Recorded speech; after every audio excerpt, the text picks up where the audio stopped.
CFI students, you are going to parent the next generation of pilots. It really is a lot like that. They are going to do what you do. We desperately need leaders and mentors right now in the flight training industry.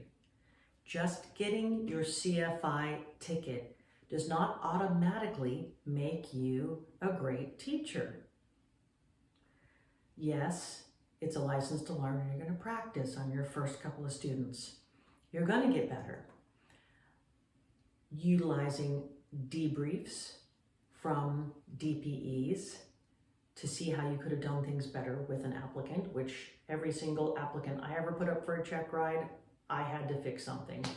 And I learned from that.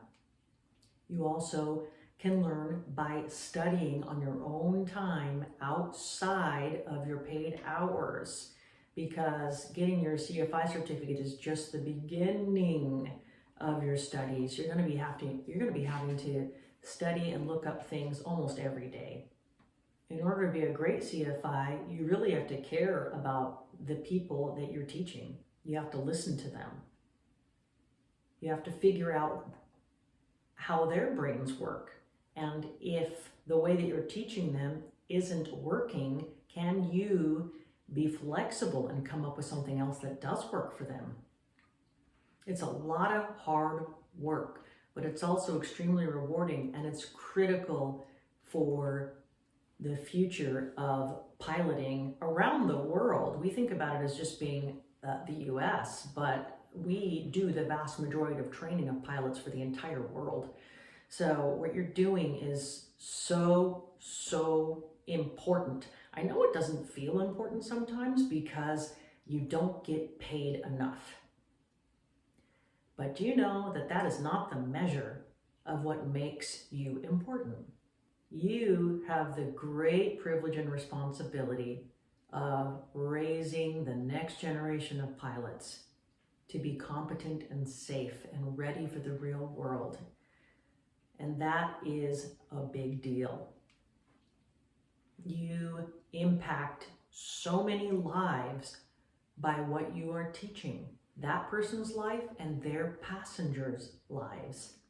So I'm going to have a few specific tips for CFIs today, or CFI applicants, but some general tips on how to always become better as a CFI, which is what a true professional does, is continuous improvement, is to show up for debriefs from a check ride.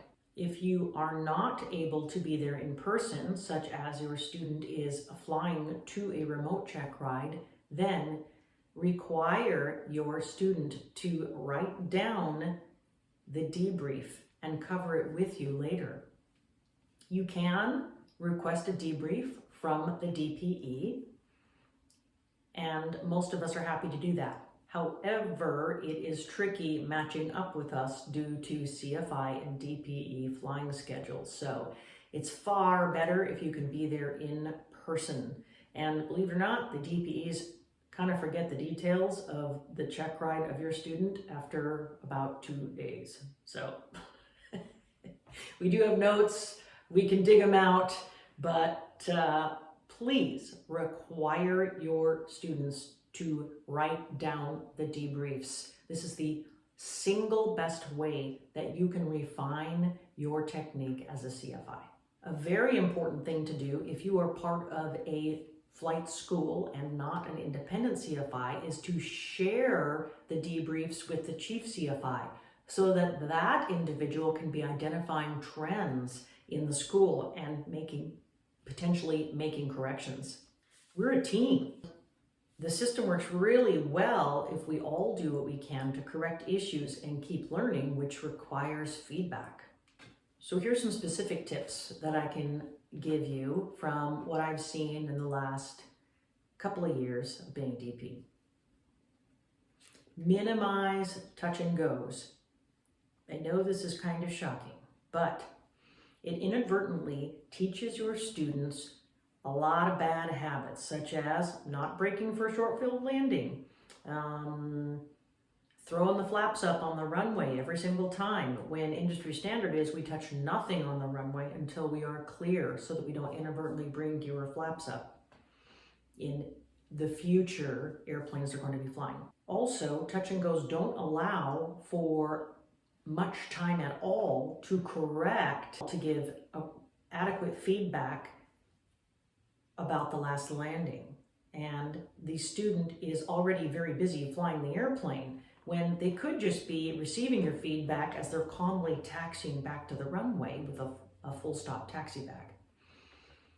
Also, touch and goes don't allow a student to practice their procedures, such as, when do I do an after landing checklist? How do I correct for a crosswind on taxi? How do I configure for a short field takeoff when the DPE tells me to do that first on the check ride? You'd be surprised the things I see, and I believe that I can track it back to students pretty much doing touch and goes. Change that one thing and you'll change a lot.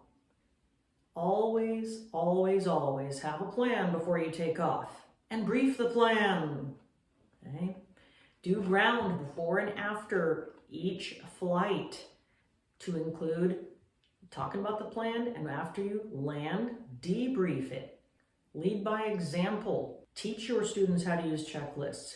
Do not teach your students, Alaskans, to scud run just to get out to the practice area. If your student is unstabilized and floating beyond the first third of the runway, do not allow them to land. Tell them to go around. They get the privilege to land after they learn how to get all that under control. If you allow them to land, they're going to do that every time. The last thing I want to talk about is actually potentially the most important, and that is there's a reason the CFI ACS requires various different demonstration stalls, and that is so you can demonstrate them to your students. However, the vast majority of people that I poll about this say they've never had a single one of those demonstrated stalls demonstrated to them. Okay, so let's take that up about 10 notches. If you don't know what those are and you're a CFI watching this video, you need to go and read the ACS and read the Airplane Flying Handbook and fix that. Because those demonstrated stalls teach your student a ton of important things that pilots are not getting these days about stalls. So do it. Another thing, don't just teach your students to stall straight ahead in a single configuration. Because guess what? That's not how stalls happen in real life. So I want you to teach your students stalls in a slight angle of bank also, because I might very well ask them to do on a check ride. And unfortunately, the vast majority of people these days, when I ask them that, they look at me like I have 3 heads, which is really unfortunate. So 10 to 20 degrees of bank, 20 max, okay? I recommend that you do this on a power off stall to make this less exciting, okay? There's no rule against doing it on a clean stall. We do it in the airlines all the time. It's called a takeoff departure stall, and it is always in 10 to 20 degrees of bank. So we really don't want you to get to your airline training and have never seen a turning stall and the appropriate recovery. And if we don't make a correction right now on how we're training people, we're going to get there. Lastly, CFIs for you and your personal development.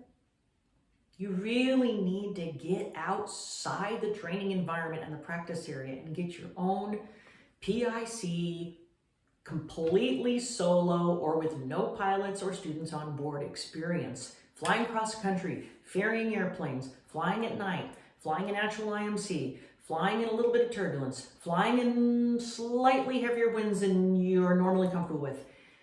I'm not saying that you should do all of these things willy-nilly with no plan, but if you have never done anything outside the practice area and you've only ever done 1 or 2 long cross countries in your life, and all you ever do is fly in the local area, you are handicapped.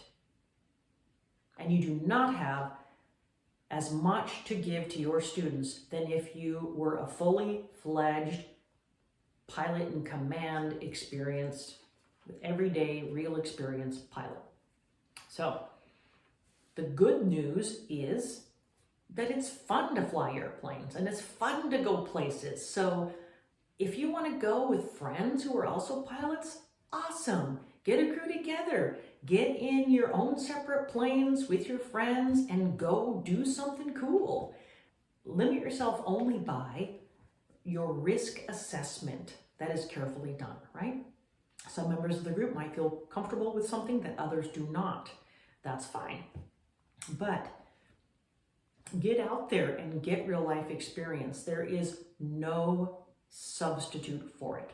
I want you to be able to lead well by leading from your experience. The only way you're going to get good experience is get out there.